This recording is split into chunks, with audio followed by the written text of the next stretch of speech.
unfold.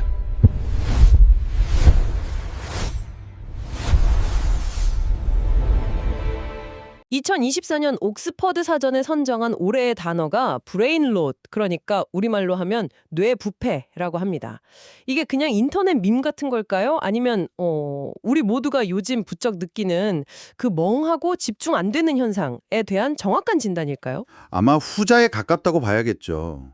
보내주신 자료들을 보면 이 현상은 단순히 개인의 의지력 문제가 전혀 아니라고 말하고 있어요. 아, 의지 문제가 아니다? 네, 이건 관심경제라는 거대한 비즈니스 모델이 우리 뇌의 가장 원초적인 보상 회로를 직접 공략하도록 설계된 아주 정교한 기술 환경의 결과물이라는 거죠. 바로 그 지점입니다. 그래서 오늘 탐구의 핵심 질문은 이거예요. 스마트폰은 우리가 더 똑똑하게 사용법을 배우면 해결될 도구의 문제일까? 아니면 우리 의지와 상관없이 작동하는 중독의 문제일까? 보내주신 자료들은 압도적으로 후자를 가리키고 있더라고요. 그렇죠. 그래서 이번 시간에는 단순히 폰 좀 그만 봐라는 잔소리를 넘어서 거대 기술 기업들이 우리의 생물학적 취약점을 어떻게 파고들어 도파민 감옥을 설계했는지, 그리고 그 결과 우리 뇌에 어떤 물리적인 변화가 일어나고 있는지 그 신경과학적 증거들을 한번 따라가 보려고 합니다. 그리고 가장 중요한 것, 그 감옥에서 탈출할 구체적인 계획까지 함께 세워보는 거죠. 그럼 그 교묘한 설계도의 첫 번째 페이지부터 한번 펼쳐볼까요? 좋습니다. 이걸 한번 파헤쳐보죠. 2017년에 넷플릭스 CEO 리드 헤이스팅스가 공개적으로 이런 말을 했어요. 우리의 가장 큰 경쟁자는 잠이다. 그 유명한 말이요? 네, 저는 이 말을 보고 정말 소름이 돋았어요. 사람이 살기 위해 반드시 필요한 가장 기본적인 생명활동조차 자신들이 뺏어와야 할 시장으로 보고 있다는 거잖아요. 그 말이 디지털 플랫폼들의 철학을 정말 적나라하게 보여주는 거죠. 인간이 하루의 피로를 회복하고 기억을 정리하는 그 필수적인 시간을 자신들이 차지해야 할 미개척지로 여기는 겁니다. 사용자의 24시간을 남김없이 점유하겠다는 뭐랄까 선언 같은 거죠. 그 철학이 만들어낸 가장 대표적인 무기가 바로 자동재생 기능이잖아요. 맞아요. 드라마 한 편이 끝나면 생각할 틈도 없이 3초 뒤에 다음 편이 시작되죠. 이건 시청을 그만두겠다는 의식적인 결정을 내릴 기회 자체를 빼앗아서 우리를 계속 소파에 묶어두려는 아주 명백한 의도라고밖에 볼 수 없어요. 네네. 그런데 이게 단순히 우리의 시간을 빼앗는 것에서 그치지 않는다는 게 더 무서운 점입니다. 또 뭐가 있죠? 우리가 밤늦게까지 스마트폰을 볼 때 나오는 그 블루라이트, 그리고 자극적인 컨텐츠는 우리 몸에서 수면을 유도하는 호르몬인 멜라토닌의 분비를 직접적으로 억제해요. 즉 그들은 우리의 생체 시계, 이른바 일주기 리듬을 교란시키는 방법을 정확히 알고 있고 그걸 이용해서 상업적 이익을 극대화하고 있는 셈이죠. 정말 교묘하네요. 구글에서 디자인 윤리학자로 일했던 트리스탄 해리스가 스마트폰을 주머니 속의 슬롯머신이라고 불렀는데 이게 정말 정확한 비유 같아요.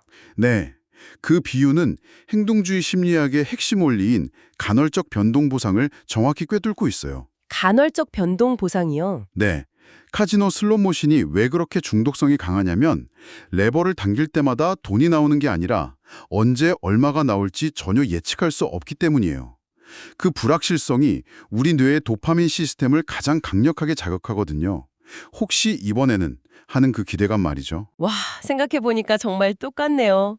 우리가 무심코 SNS 피드를 새로 고침하려고 화면을 아래로 쭉 당기는 행동? 그게 슬롯머신 레버를 당기는 것과 완전히 같은 행동이잖아요. 바로 그거죠. 새로운 좋아요나 메시지라는 보상이 뜰지 아니면 아무것도 없을지 모르는 그 불확실성 때문에 계속 당겨보게 되는 거군요. 정확합니다. 앱 아이콘 위에 빨갛게 뜨는 알림 배지도 마찬가지예요. 붉은색은 진화적으로 우리 뇌에 경고 및 주의 시스템을 즉각적으로 활성화시키는 색이거든요. 아, 그래서 빨간색을 쓰는 거군요. 네, 거기에 찍힌 숫자는 내가 확인하지 않은 중요한 무언가가 있다는 사회적 불안감과 호기심을 동시에 자극하죠. 이걸 보고도 누르지 않고 버티는 건 거의 불가능에 가까워요. 이건 의식적인 선택의 영역이 아니라 뭐랄까 파충류의 뇌를 직접 해킹하는 기술입니다. 또 다른 완벽한 예시가 무한 스크롤이죠. 이걸 처음 개발한 사람조차 나중에 이건 행동학적 코카인이나 다름없다고 말하며 엄청나게 후회했다고 하더라고요. 그 기술의 가장 교묘한 점은 우리 뇌에서 멈춤 신호를 제거했다는 겁니다. 한번 생각해 보세요.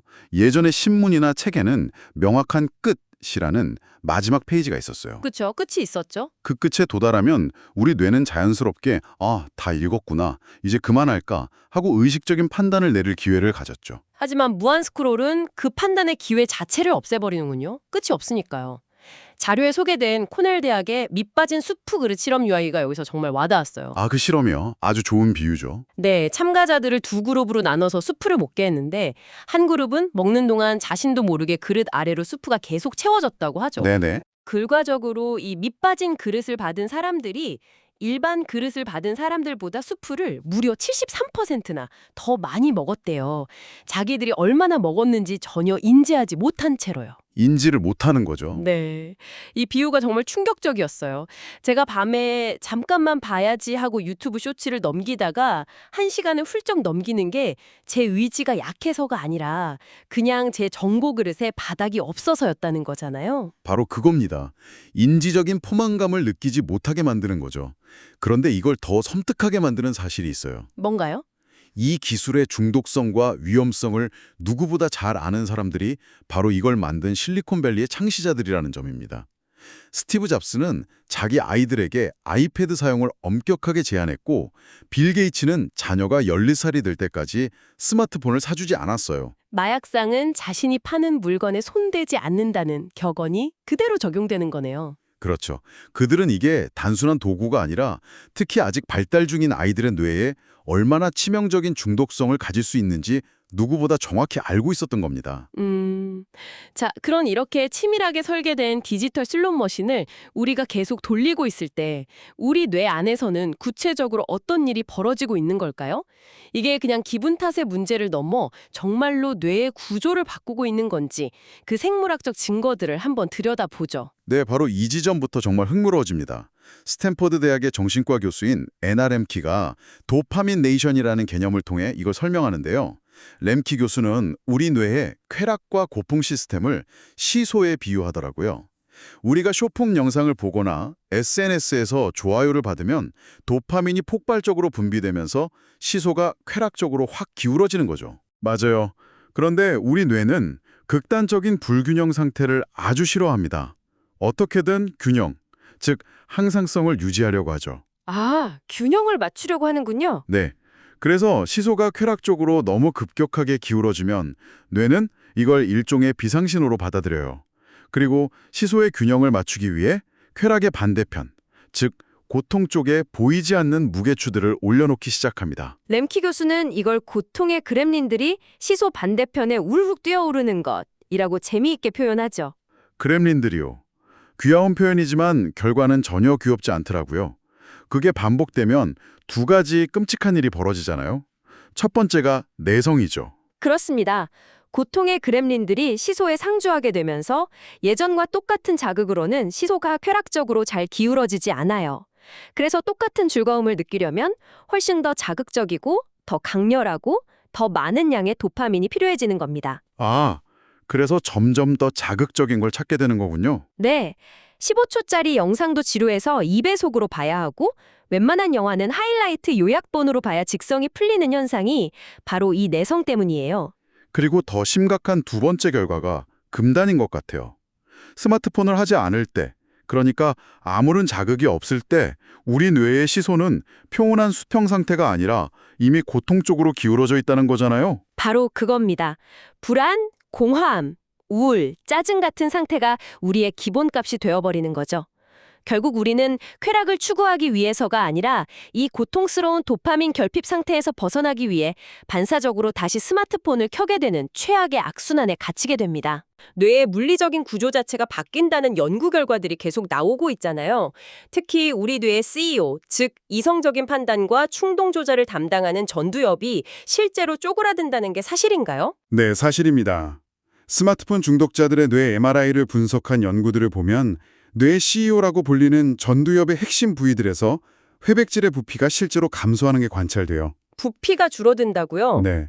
구체적으로 말하면 장기적인 계획을 세우고 눈앞의 유혹을 참아내는 부분, 감정의 브레이크 역할을 하는 부분, 그리고 타인의 감정을 이해하고 공감하는 안테나 같은 부분들이 물리적으로 손상되는 겁니다. 단순히 충동적이 되는 걸 넘어서는 거군요. 그럼 다른 사람과의 관계, 예를 들어 공감 능력 같은 데에도 직접적인 영향이 있다는 거네요. 그렇습니다. 이걸 종합하면 스마트폰 과의존은 우리 뇌를 리와이어링, 즉 재배선하고 있는 거예요. 깊이 생각하고 충동을 조절하는 이성적인 뇌는 약화시키고 즉각적인 반응과 감정을 담당하는 원시적인 뇌만 과활성화시키는 방향으로요. 뇌 CEO가 약해졌으니 당연히 그 기능도 떨어지겠네요. 이게 제가 일상생활에서 느끼는 변화랑 너무 비슷해요. 그래서 팝콘 브레인이라는 용어가 확 와닿았어요. 현실 세계의 느리고 미묘한 자극은 견디지 못하고 팝콘처럼 톡톡 튀는 빠르고 강렬한 디지털 자극에만 뇌가 반응하게 되는 상태를 말하죠. 네네. 데이터가 이걸 뒷받침합니다. 지난 20년간 인간의 평균 주의 지속 시간이 2.5분에서 47초로 곤두박질 쳤다는 연구 결과도 있어요. 하나의 대상에 깊이 몰입하는 능력 자체가 퇴로하고 있는 겁니다. 자료에서 디폴트 모드 네트워크라는 좀 생소한 용어가 나오던데 이게 우리가 멍 때릴 때 활성화되는 뇌회로라고 해서 정말 흥미로웠어요. 멍 때리는 게 사실은 엄청나게 중요한 뇌 활동이었다는 건가요? 바로 그렇습니다. DMN은 뇌가 외부 자극으로부터 벗어나서 과거의 기억을 정리하고 미래를 계획하고 자기 자신에 대해 성찰하고 창의적인 아이디어를 연결하는 아주 중요한 내면의 작업실 같은 곳이에요. 와, 작업실이라니? 그런데 스마트폰은 우리에게서 지루할 틈을 완벽하게 앗아갔습니다. 아, 그러네요. 엘리베이터를 기다리는 30초, 화장실에 앉아있는 1분, 그 짧은 자풀이 시간조차 우리는 스마트폰으로 채워버리잖아요. 맞아요. 그게 결국 뇌의 작업실이 문을 열 기회 자체를 차단해버리는 거였군요. 맞습니다. 그래서 우리는 내면의 목소리를 듣는 대신 외부 자극에 반사적으로 반응만 하는 반사기계가 되어가는 거죠. 이런 뇌의 변화는 당연히 읽기 능력에도 치명적입니다. 디지털 화면에서 우리는 글을 깊이 있게 읽는 대신 키워드만 훑어보는 소위 F자형 읽기에 익숙해져요. 아... 긴 호흡의 글을 읽는 것 자체가 고통스러운 일이 되어버린 겁니다. 한국의 현실 데이터는 정말 우려스럽더라고요. 대학 진학률은 OECD 최고 수준인데 디지털 금융 문해력 점수는 59.3점으로 OECD 최소 목표치인 70점에도 한참 못 미친다고요. 네, 그게 심각한 문제죠. 정보를 찾아서 사용할 수는 있지만 그 정보의 맥락과 진위를 이해하고 비판적으로 활용하는 깊이 있는 사고 능력은 오히려 퇴보하고 있다는 신호 같아요. 그리고 이런 증상들이 주의력 갈핍 과잉행동장애, 즉 ADHD와 놀라울 정도로 유사하다는 점도 중요합니다. ADHD요? 네, 실제로 미국 의사협회지 자마에 실린 대규모 연구에 따르면 디지털 미디어를 많이 사용하는 청소년은 그렇지 않은 청소년에 비해 나중에 ADHD 진단을 받을 확률이 유의미하게 높았어요. 후천적 ADHD라는 말이 나올 정도로 디지털 환경이 정상적인 뇌 기능을 ADHD 환자 수준으로 저하시키고 있는 겁니다. 잠시만요. 그건 정말 심각한데요? 그럼 원래 ADHD가 없는 사람도 스마트폰 때문에 ADHD처럼 될 수 있고 이미 ADHD가 있는 사람은 훨씬 더 깊은 늪에 빠진다는 거잖아요. 맞습니다. 이건 거의 사회적 재난 수준 아닌가요? 맞습니다. 더 나쁜 건 기존 ADHD 환자는 도파민 조절 능력이 취약해서 스마트폰 중독에 빠질 확률이 일반인보다 6배 이상 높고 그렇게 중독이 되면 다시 ADHD 증상이 극심해지는 최악의 악순환이 만들어진다는 겁니다. 와, 지금까지 너무 암울한 이야기만 한 것 같습니다. 빅테크가 설계한 감옥의 모습부터 그로 인해 우리 뇌가 어떻게 망가지는지까지 살펴봤는데요. 듣고 계신 분들도 아마 가슴이 답답해지셨을 것 같아요. 그럼 이제 가장 중요한 질문을 해야죠. 이 감옥에서 탈출할 방법은 정말 없는 걸까요? 다행히 희망은 있습니다. 우리 뇌에는 신경가소성이라는 아주 놀라운 능력이 있기 때문이에요. 신경가소성이요? 네, 외부 자극과 훈련에 따라 뇌 구조와 기능이 계속 변할 수 있다는 뜻이죠. 즉, 망가진 뇌회로도 다시 건강하게 복구할 수 있습니다. 바로 그 지점에서 에나 렘키 교수가 제안하는 구체적인 해독 프로토콜이 등장하죠. 30일 도파민 디톡스. 네. 총 4단계로 구성된 체계적인 과정입니다. 1단계는 내가 중독된 대상을 정하고 최소 30일간 완전히 중단하는 인지 단계. 2단계는 필연적으로 찾아오는 금단 증상을 견뎌내는 고통의 단계. 아, 고통의 단계. 네. 3단계는 뇌의 시소가 다시 수평을 찾아가는 회복의 단계.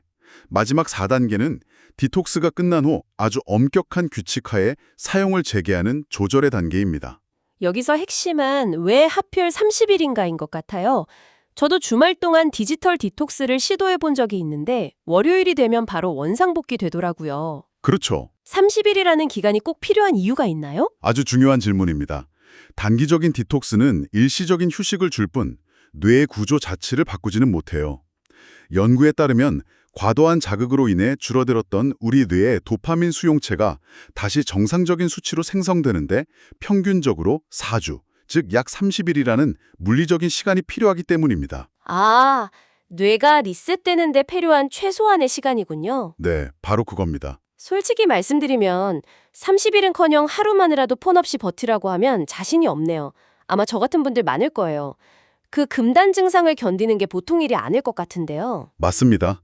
그래서 그 고통스러운 금단 기간을 이겨낼 전략이 반드시 필요해요.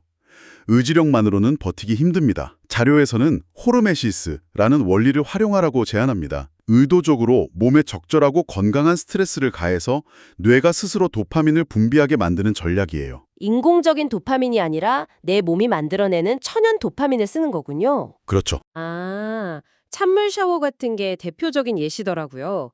연구에 따르면 찬물 샤워는 도파민 수치를 무려 250%까지 상승시키고 그 효과가 몇 시간이나 지속된대요. 네, 효과가 아주 강력하죠. 스마트폰이 주는 짧고 날카로운 쾌락과는 질적으로 다른 완만하고 지속적인 만족감을 주는 거죠. 땀 흘리는 고강도 운동이나 깊은 집중력이 필요한 독서, 악기 연주처럼 노력 기반의 도파민을 생성하는 활동들이 모두 여기에 해당하고요. 하지만 의지력과 호르메시스만으로는 부족할 수 있어요. 의지력은 쓰면 쓸수록 고갈되는 한정된 자원이니까요. 아, 그래서 반드시 병행해야 할 마지막 전략이 바로 물리적 환경을 통제하는 셀프 바인딩, 즉 자기 구속 전략입니다. 유혹과 싸우는 게 아니라 유혹 자체를 원천적으로 차단하는 환경을 설계하는 거죠. 그 방법들이 아주 구체적이고 현실적이어서 좋았어요. 예를 들어 침실을 폼프리존으로 점포하고 충전기는 거실에 두는 공간적 분리, 네, 아주 효과적입니다. 그리고 아침에 일어나서 최소 1시간, 잠들기 전 1시간은 절대 폰을 보지 않는 시간적 제한 같은 것들이요. 그리고 불필요한 SNS 앱은 아예 삭제해서 매번 브라우저로 불편하게 로그인하게 만들거나 화면을 아예 흑백 모드로 바꿔서 시각적 보상을 제거하는 마찰력 증가 전략도 아주 효과적입니다. 아, 흑백 모드. 핵심은 의지력으로 버티는 게 아니라 버틸 수밖에 없는 환경을 스스로에게 선물하는 겁니다. 빅테크의 중독 설계에 맞서 나만의 보호 설계를 하는 거죠. 자, 오늘 우리는 보내주신 자료들을 통해 빅테크가 설계한 도파민 감옥의 실체와 그것이 우리의 뇌 구조와 사고방식을 어떻게 바꾸고 있는지 깊이 들여다봤습니다. 우리의 전두엽은 얇아지고 주의력은 파편화되었으며 깊이 있게 생각하는 능력은 심각하게 위협받고 있습니다. 하지만 뇌의 가소성은 우리에게 분명한 희망을 줍니다. 도파민 디톡스, 호르메시스, 그리고 셀프 바인딩과 같은 구체적인 전략을 통해 우리는 빼앗겼던 뇌의 주권을 되찾아올 수 있습니다. 이건 단순히 개인의 스마트폰 사용 습관이나 건강 문제를 넘어섭니다. 바보가 된 인류라는 경고는 더 이상 과장이 아니라 신경과학적으로 입증된 현실이 되어가고 있으니까요. 그래서 이 탐구의 끝에서 우리가 스스로에게 던져야 할 질문은 이것일 겁니다. 깊이 사유하고 공감하는 능력을 잃어버린 개인과 사회는 과연 어떤 미래를 맞이하게 될까요? 이것은 개인의 문제를 넘어 우리 문명 전체가 직면한 과제일 수 있습니다. 당신은 디지털 기기의 편리함에 잠식당하는 노예가 될 것인가요? 아니면 그 도구를 온전히 지배하는 주인이 될 것인가요? 아마 그 해답은 우리가 늘 회피해왔던 그 불편한 침묵과 지루함 속에서 찾을 수 있을 겁니다. 충전기를 뽑고 고개를 들어 현실을 마주하는 바로 그 순간에.